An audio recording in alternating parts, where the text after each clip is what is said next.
Hello, hello, and welcome to the first episode, the first podcast of the Bar Corner.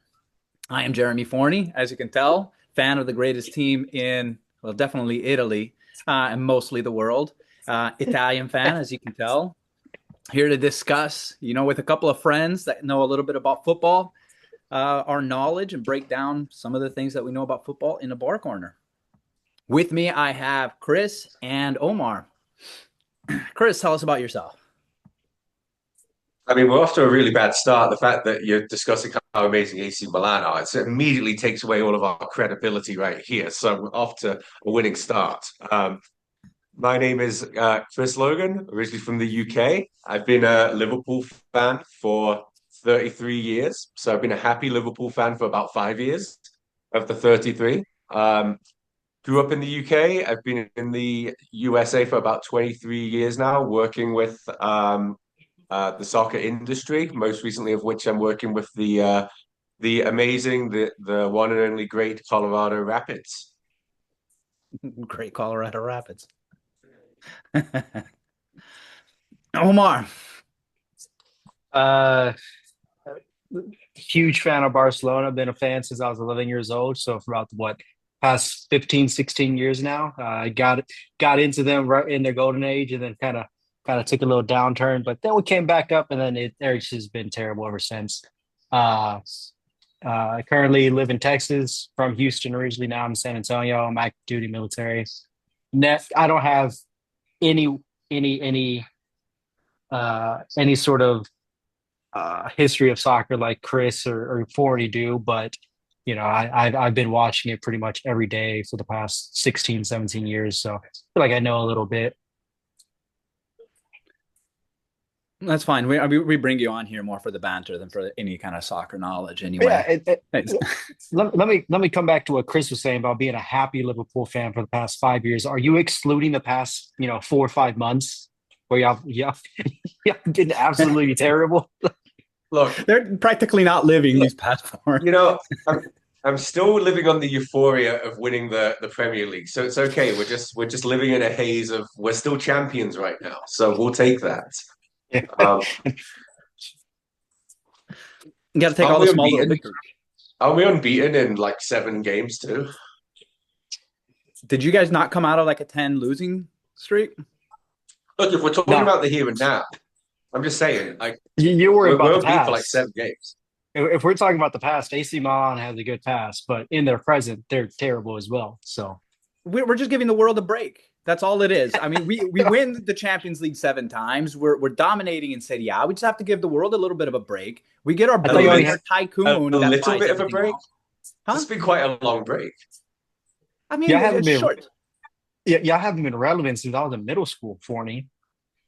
Well, it's a relatively longer break than expected. We're just getting our legs, giving the world time to breathe before, full domination again. I mean, just wait until Kamada steps in onto the field. It's going to be like the new Shevchenko. So who steps on the field? Kamada. Can you spell Can you say that? that like a normal person?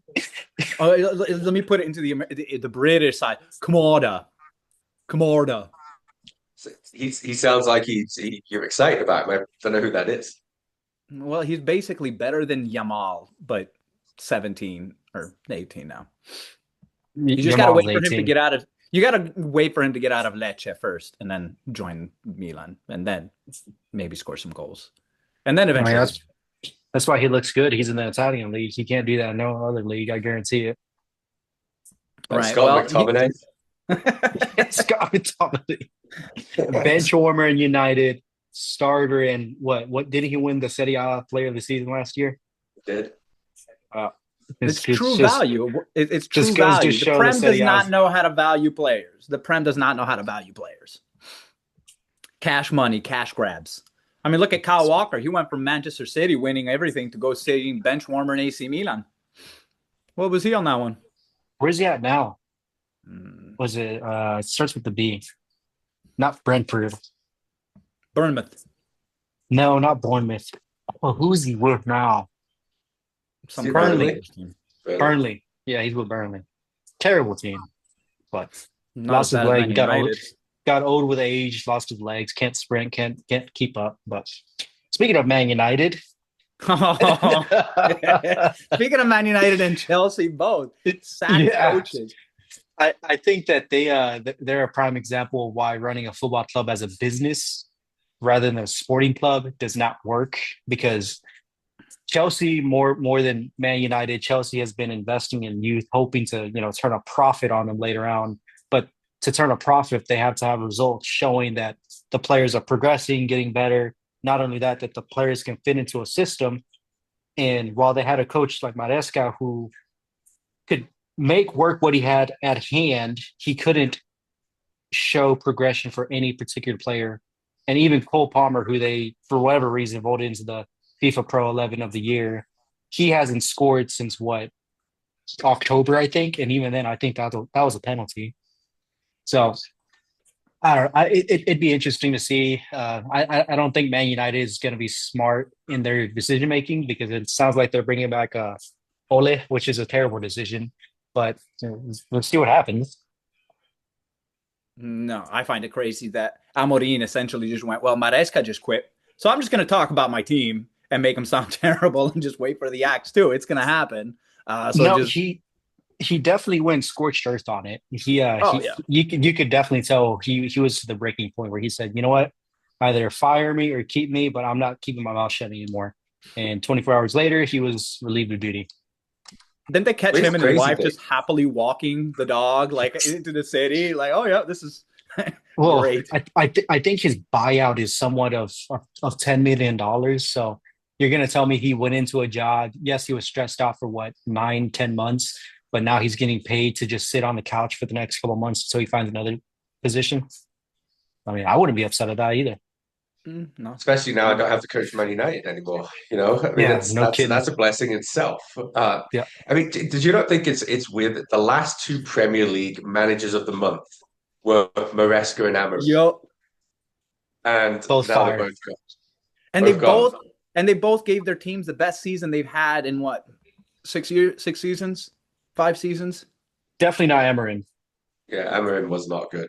Well, Man He United finished has in, not been good, just he finished in period. 15th last season. Oh, okay, fair enough. They're just Man United are just resting and giving the world a rest, like some other big clubs are. They're just giving the world a rest at the moment.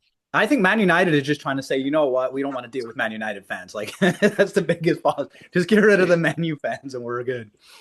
The I mean, I think that you've seen it more and more though, where like you look at Maresca, you look at Amorim. I know Conte did it a few years ago, where they're getting so annoyed by the politics off field within the club. Where Amorim even said he goes, "I want to be a manager. I don't just want to be the coach." And I think Yeah. it's become so segregated where they don't have the authority outside of generally just coaching the team, and they're getting frustrated with the higher ups that they're not getting to have more of a part in the bigger pieces of the puzzle with running the organization. I think that it's becoming more and more frustrating that they're becoming more coaches than just managers, and I think that that's becoming kind of an issue where a lot of them are kind of being vocal about it now.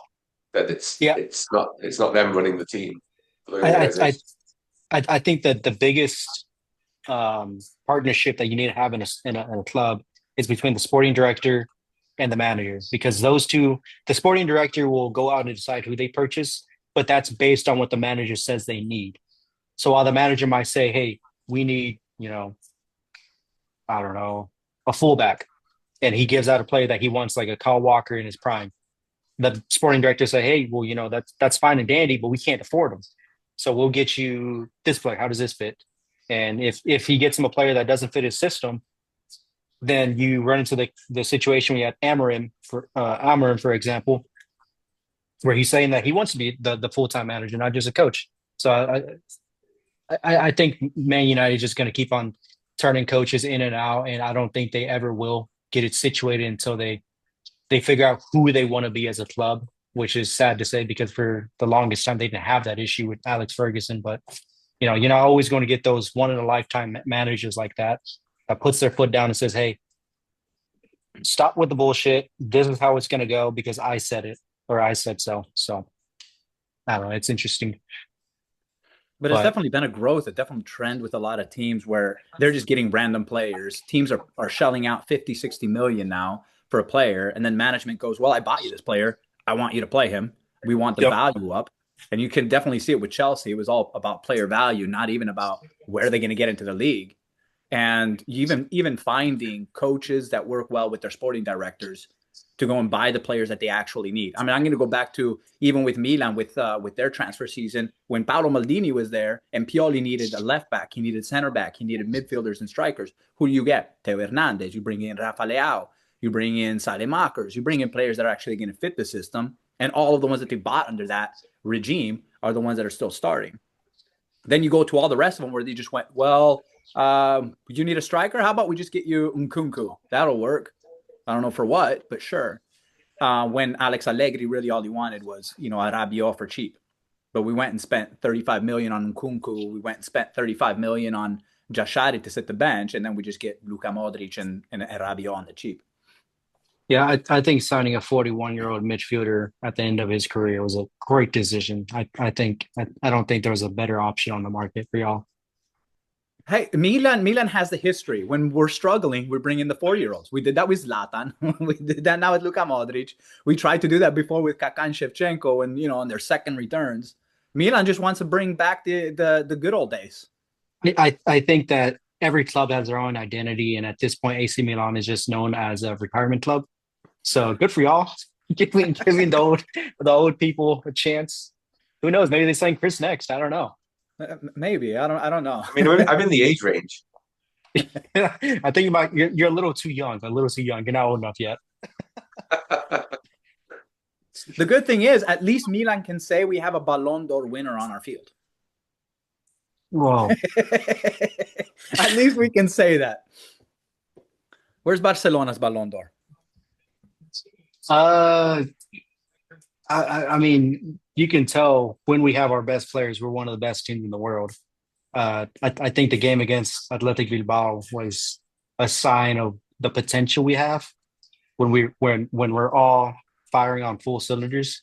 But the thing is, I think last year against Inter Milan, we were missing Lewandowski. We were missing. I think Koundé got injured in the game, and then Valde got injured. So we were playing Martin and Eric Garcia as our fullbacks. Which, I mean, Martin is a great center back for whatever reason. Flick decided to start him there this season for a couple games, and in those games he started as a center back. We were undefeated. Eric Garcia, he's played every single game this season so far, and he's been amazing for us so far. He played defensive mid, center back, right back, left back, you name it. The only position he hasn't played is attacker. But yeah, he's been great. But I think Sunday's gonna be very interesting show to see, because earlier this season when we played Madrid, we were missing a lot of our starters, and this Sunday we should be at full potential. So hopefully it'll be somewhat reminiscent of what happened last year where we beat them 5-2. I'm actually watching the game on the TV right now, but it'll be interesting to see. I'll probably go sit at a bar somewhere and watch it. So you're going to go to a bar? Yeah, Shocking. I asked permission yesterday if I could go. If I could go out. I put on my nicest face and I made dinner for her. I said, "Hey, you mind if I go out Sunday? Because I want to watch a game." She's like, "Well, you can just watch it here." I said, "Yeah, but it's funner at a bar." So it's cheaper at home. Yeah, it's much cheaper at home. Not paying $7 for a beer. Yeah, different world right now from the days where Forney could just roll up to Buffalo Wild Wings at 11 a.m. and just go grab a beer. 11, that's late. Remember the day of the World Cup final? We showed up at 10. We were there at 10:30 in the morning, 10 o'clock. We were there for breakfast. Yeah, we were there at 10:30. How many times did Buffalo Wild Wings only open for us? Like, shut for everybody else, turn on the TVs. At least three or four times. Too many times. It's definitely too many. But we were grateful for it.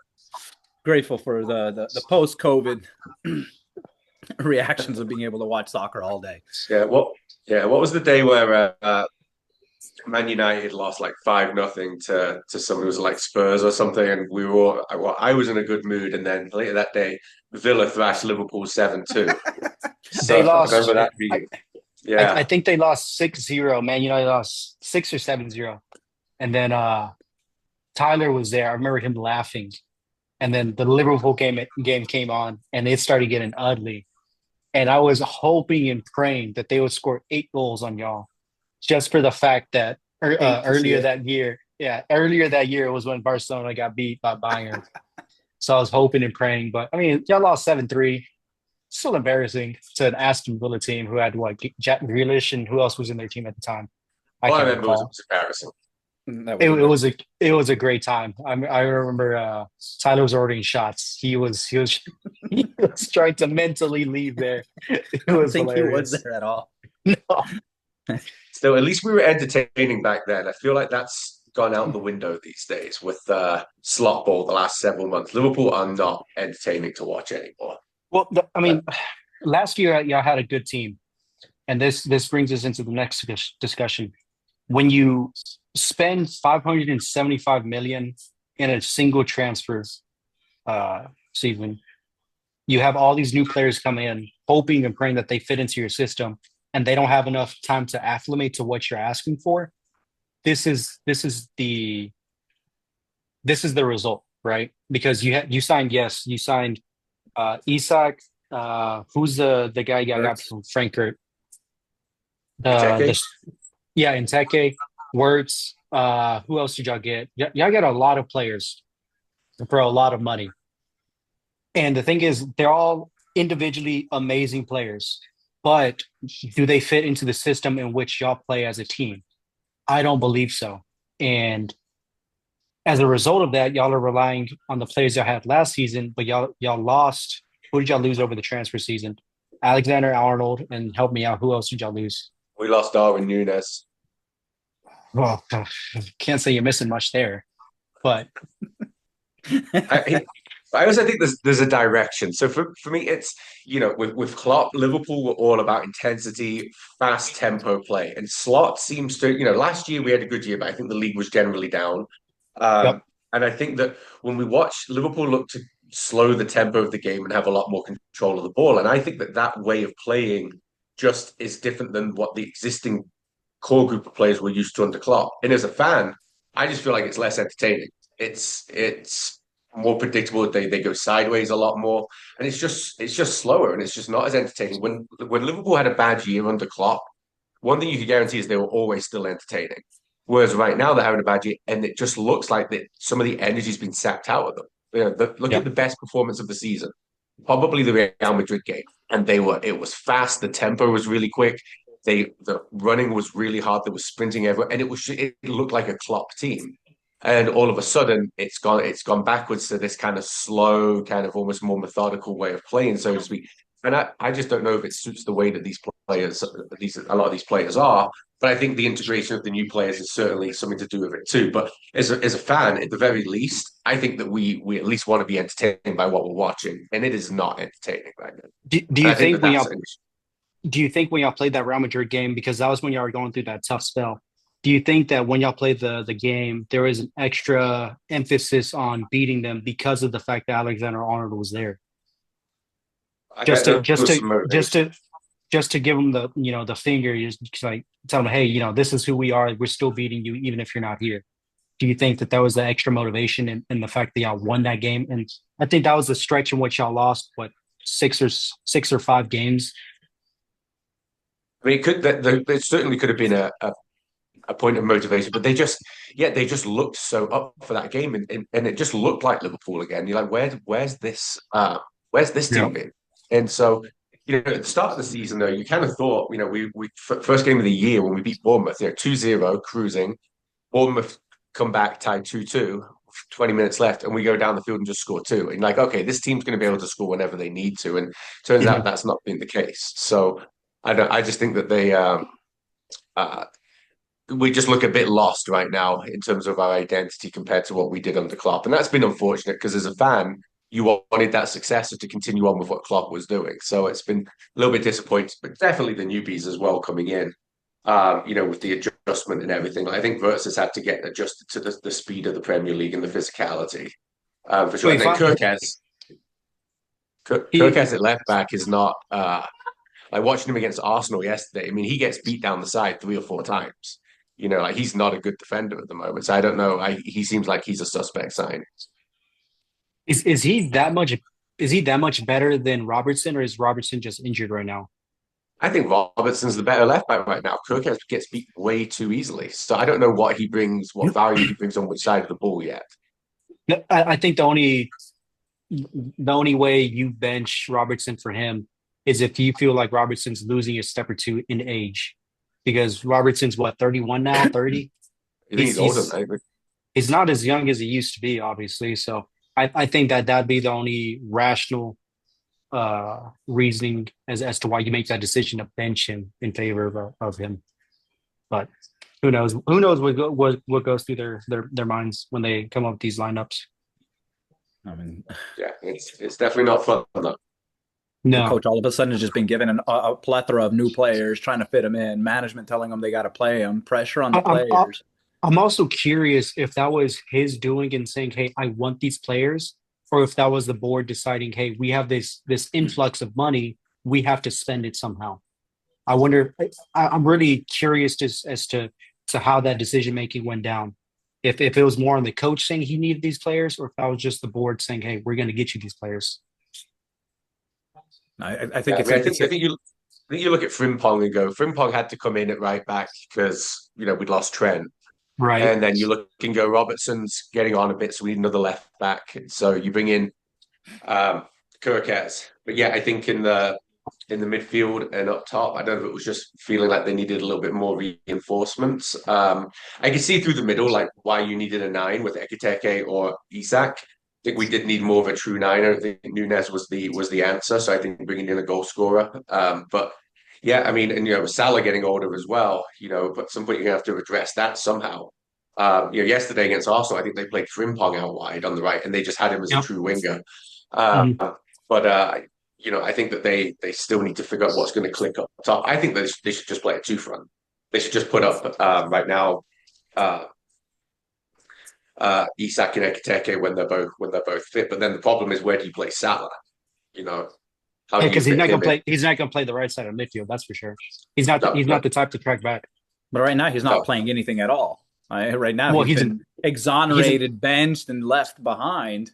no. Right now he's in the Africa Cup of Nations. That too, but before that, I mean, the rift between him and Slot was He was essentially just slowly. benching them and forcing them out wide because they were just getting at it for some reason, and He was slowly coming back that into was the team. just He as was. Liverpool was starting to hit that downslope of constant losses, and Salah getting benched, not playing, and it comes down to even with all of these influxes, and this is something then Chris, you as a coach probably has seen where you have a player that you may disagree with, but he's still your 10-year player that's constantly showing and providing goals with an influx of new players. Do you really risk that splitting or that rift of the core players by benching somebody who's essentially your star, your top scorer, game changer, while there's a whole bunch of new players that are still trying to figure out where they fit into this system, into this game? I mean, is it even as a coach, is it something smart that you actually go and jump into and say, you know what, I'm the coach, I'm the gaffer here. This is how it's going to be.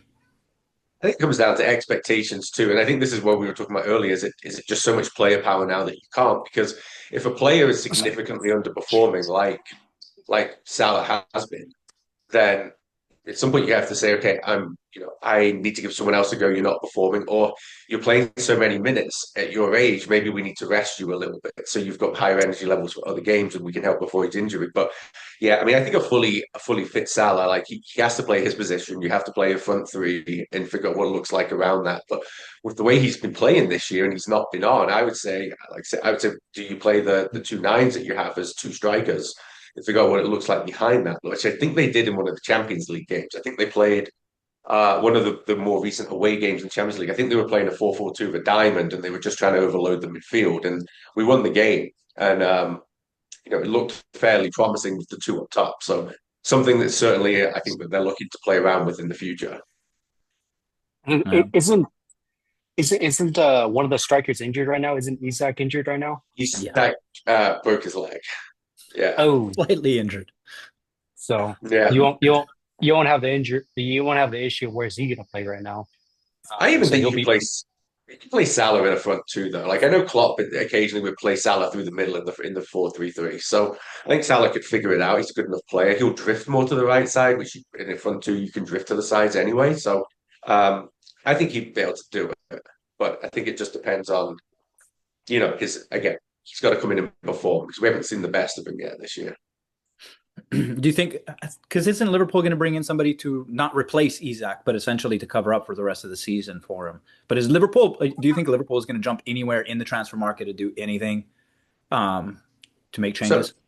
apparently we're according to that Fabrizio Rom, um, guy, they're looking at signing a 17-year-old Senegalese centre back, left sided centre back. So I don't know if that's just to provide extra cover or what. It's not really going to be the answer right now. And Van Dijk and Konate are constantly being exposed. I think it would have been awesome if they got Gahey, but it doesn't sound like they're going to go for him in the transfer window. So I don't know. I think we're just kind of treading water at this point because of all the money that we spent in the summer. It's like we're going to have to figure it out.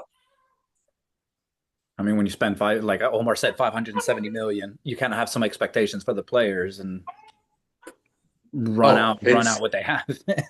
it's madness. Yeah. I mean, I don't even know. I don't know where you start. I feel like when you've spent that much money and you put in all these players, you have to kind of fix your house first rather than bringing in others from outside. Like you're going to have to find a way to get more out of Frimpong and Verts and Kirkits. Like you're just going to have to. Like you need to find a way to. You've spent all this money on them.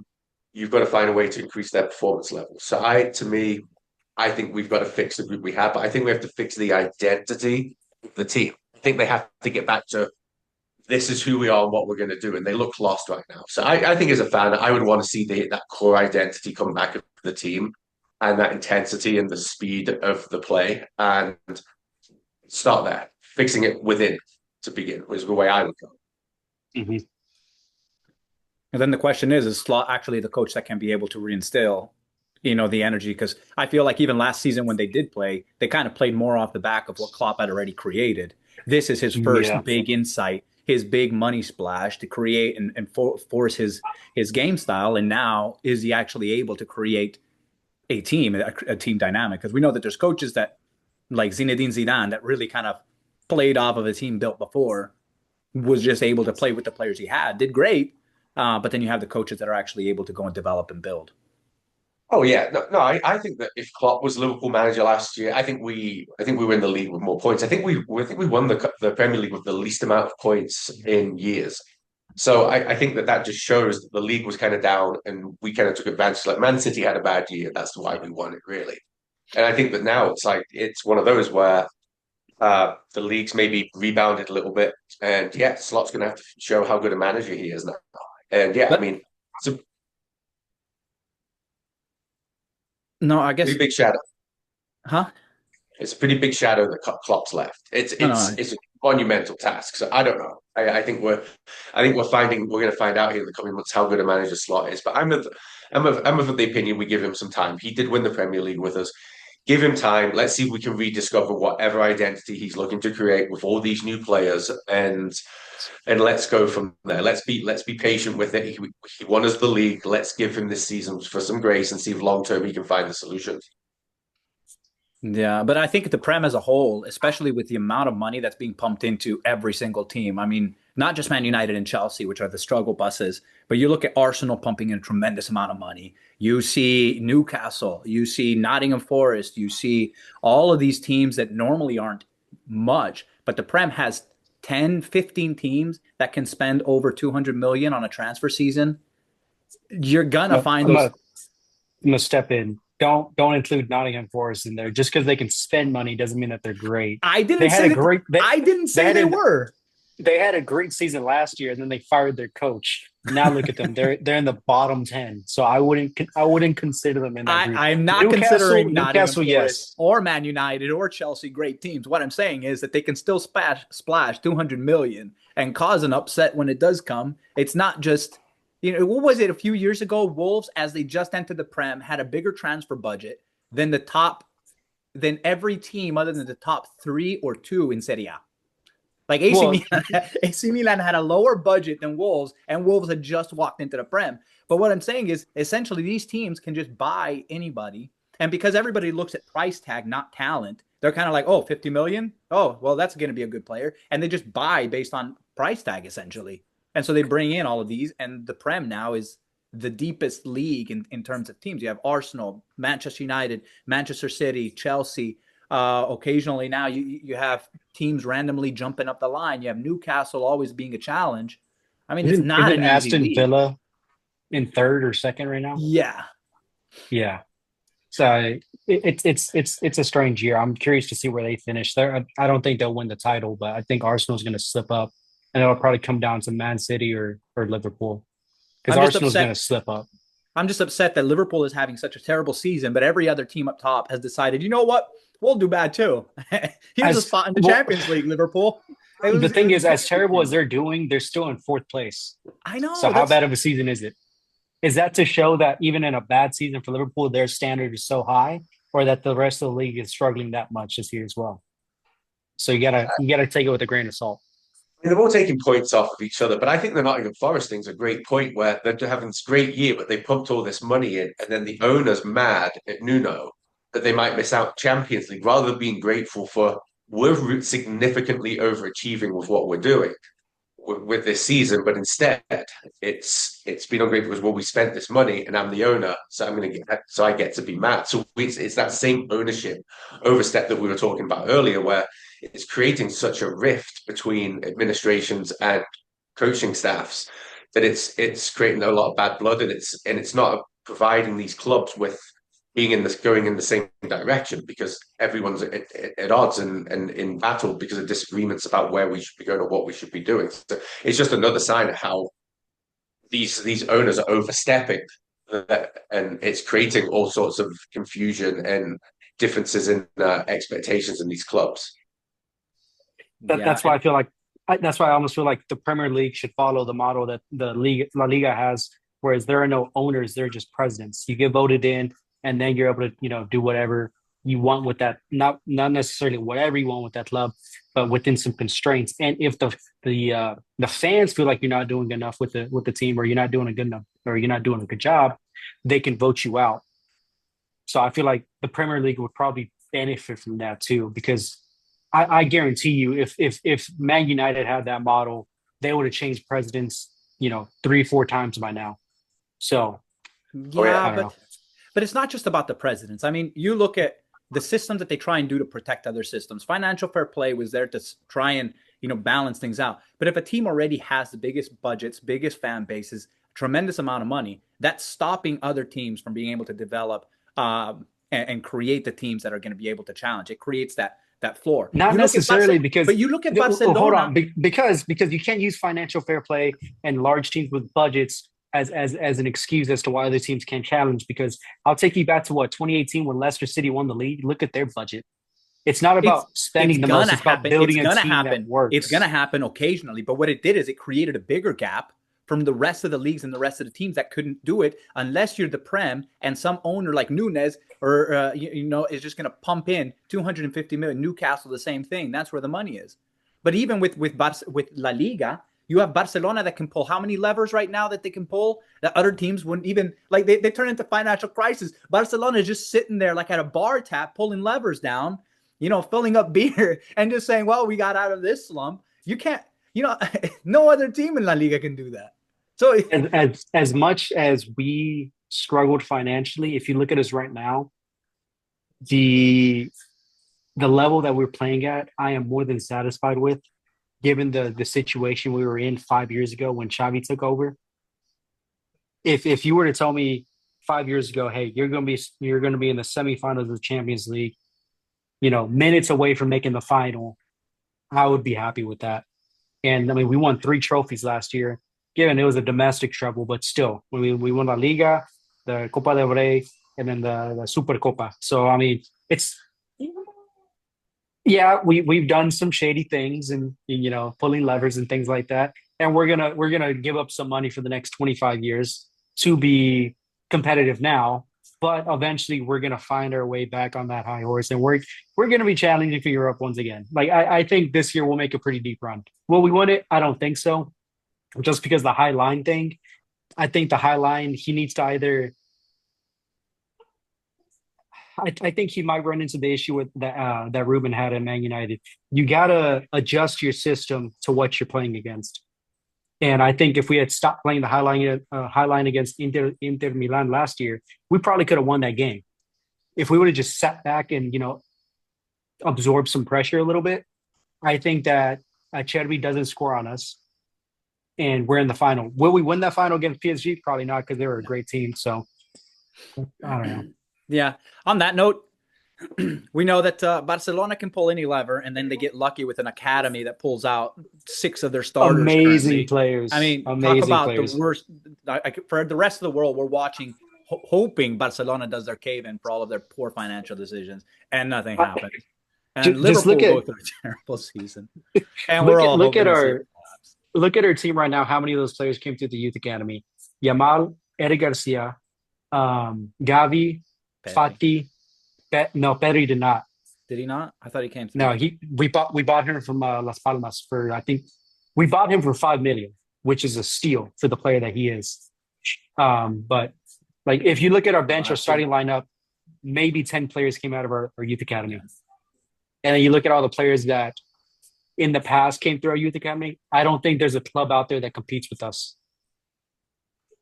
Well, We're definitely going to see. We're definitely going to see how the rest of the season goes, and with the transfer season starting to open up, and the first games halfway through, we're going to have plenty to talk about in the next coming rounds. But that essentially is the conclusion. So I think we've ended up fixing some of Liverpool's issues. I don't know about Barcelona at this point when their next cave in.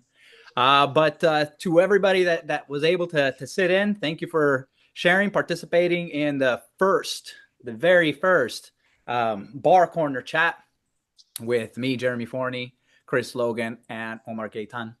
So stay tuned. Listen in for the next chat that we're going to be able to go and fix some other league problems. I think we're going to be jumping into some Serie A English Premier League differences. So hope everybody has a great day, and we'll tune in next time.